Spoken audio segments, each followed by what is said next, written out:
ഇതിനിടയിൽ വളരെ പ്രധാനപ്പെട്ട ഒരു വെളിപ്പെടുത്തൽ തുറന്നു പറച്ചിൽ സിനിമാ മേഖലയിൽ നിന്ന് കേട്ടത് ചാർമിളയിൽ നിന്നായിരുന്നു. സിനിമാ മേഖലയിൽ നേരിട്ട ദുരനുഭവങ്ങൾ വെളിപ്പെടുത്തി നടി ചാർമിള സംവിധായകരും നടന്മാരും നിർമ്മാതാക്കളും അടക്കം 28 പേർ മോശമായി പെരുമാറിയെന്ന് ചാർമിള പറഞ്ഞു. ഹേമ കമ്മിറ്റി റിപ്പോർട്ടിന്റെ പശ്ചാത്തലത്തിലാണ് അവർ മലയാള സിനിമയിലെ മോശമനുഭവം തുറന്നു പറഞ്ഞത്.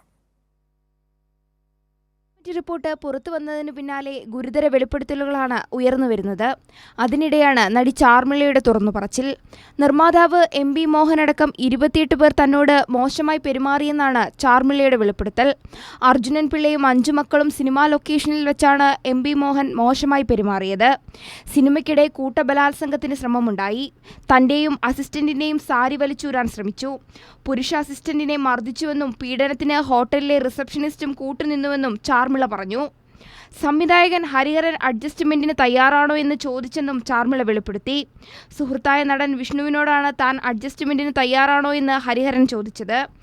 വഴങ്ങാൻ തയ്യാറല്ലെന്ന് പറഞ്ഞതോടെ പരിണയം എന്ന സിനിമയിൽ നിന്ന് ഹരിഹരൻ ഒഴിവാക്കിയെന്നും ചാർമിള ആരോപിച്ചു. ഒരുപാട് മലയാള സിനിമകൾ നഷ്ടപ്പെട്ടത് അഡ്ജസ്റ്റ്മെന്റിന് തയ്യാറാകാത്തതുകൊണ്ടാണ്.